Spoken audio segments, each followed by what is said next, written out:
What's good YouTube, it's Adam from My Music Mobile. Welcome to a brand new video. It's that time again where we have to break down the best producer laptop you can buy right now on apple.com. The MacBook Air 15-inch just dropped and it sort of changes things on which is the best MacBook to get if you're a music producer. So if you're into that, stick around. Now for this video, I am only going to compare the MacBook Air 15-inch versus the MacBook Pro 14-inch, as I find that is the two laptops that I think most producers will be looking at. And the question we have to ask ourselves at the end of the day, does size matter? So we're going to start off with the MacBook Air 15-inch. If I'm going to buy this as a music producer today, June 14, 2023, this is the config I would go for. So just look at the base 15-inch M2. We have an 8-core CPU, which is 4 performance cores and 4 efficiency cores.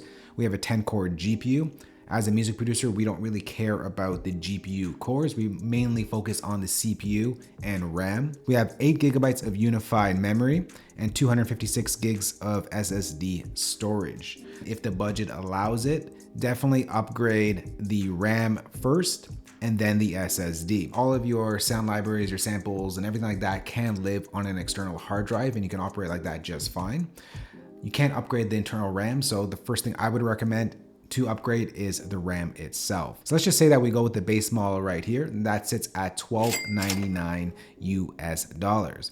Not bad for a 15-inch powerhouse of a machine. Just because you're getting the base model does not mean you're stinging out on anything. It's still a powerhouse. But I just want to compare before we get to the upgrades is the MacBook Pro 14-inch price point and what you're getting. So we're going to stick to the base model of the 14-inch MacBook Pro. For that, you get a 10-core CPU, so 6 performance cores, 4 efficiency cores.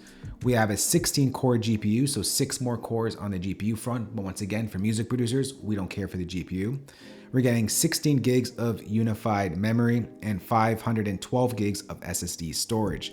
Now that for me is the entry point for RAM and storage. As you go up in the higher tiers, you're just gonna get more CPU cores and more GPU cores. And the money that you're putting in, it's sort of like a rate of diminishing returns. You're not gonna realize those gains as you put more money in upgrading the laptop. But it comes with a caveat, and that is the price, $1,999 US. That is $700 more than the base MacBook Air M2 15-inch. But what we have to do is compare apples to apples.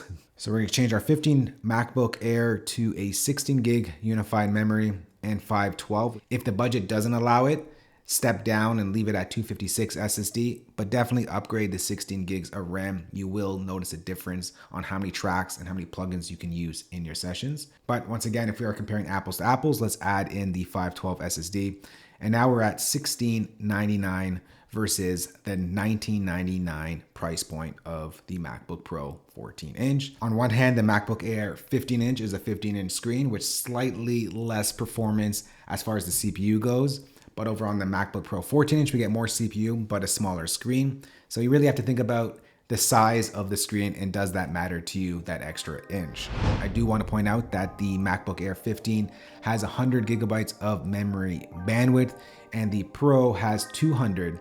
Now, are you going to realize that difference when you are using your DAW, loading plugins, recording, producing, whatever it may be? You're probably not. This type of data and memory bandwidth is basically for high amounts of data that needs to be transferred all the time. So for video edits and things like that, yes, you may see that in your workflow be a little bit better because of the allowed memory bandwidth. But when you're working with audio, you should not notice a difference on that. So don't worry about that spec. And the display finally is a 15-inch display on the Air versus a 14-inch screen on the Pro. This one over here on the Air has 500 nits of brightness, which is super bright as it is. You don't really need brighter than that. But the Pro does go up to 1,000 nits sustained with 1,600 nits peak. Last, I do want to mention that there's more expandability on the Pro model. On the Air, you have 2 Thunderbolt 4 ports on the side with a MagSafe 3 charger. And over on the other side, you have a headphone jack that supports high impedance headphones. Over on the Pro, you, however, get 3 Thunderbolt 4 ports, an SD card slot, the MagSafe 3 charger port, and the headphone jack, and an HDMI port as well for external monitors. For me personally, I am using the 16-inch MacBook Pro, but I'm not using all these ports at all. I'm just using one Thunderbolt 4 port connected to an external hub, which powers my whole studio setup off of one port. So the more additional ports for me does not make it more worth it to go pro either. But let me throw one curveball for you in here, and this would be my deciding factor on which one to go for. I'm just gonna go over to the Apple Refurbished store. It can be found all the way on the back, certified refurbished. And I'm just gonna quickly take a look if there is an M2 Pro base model available in this store, because if it is and the price is right, that would be the model I go for. So I'm gonna quickly find one with a new design, an M2 Pro chip. This is M1. Maybe I'll just search M2 here. So that's the older design, older design, older design, older design. And let's see what we got here. All right, so right here, refurbished 14-inch MacBook Pro M2 Pro chip, 10 core. This is in silver. They also have the space gray as well.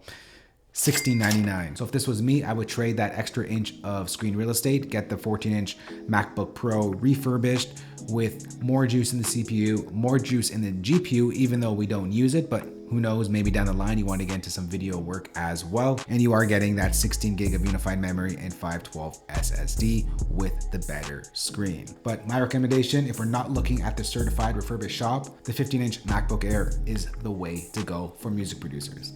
That's it for me. We'll talk to you on the next one. Later. Peace.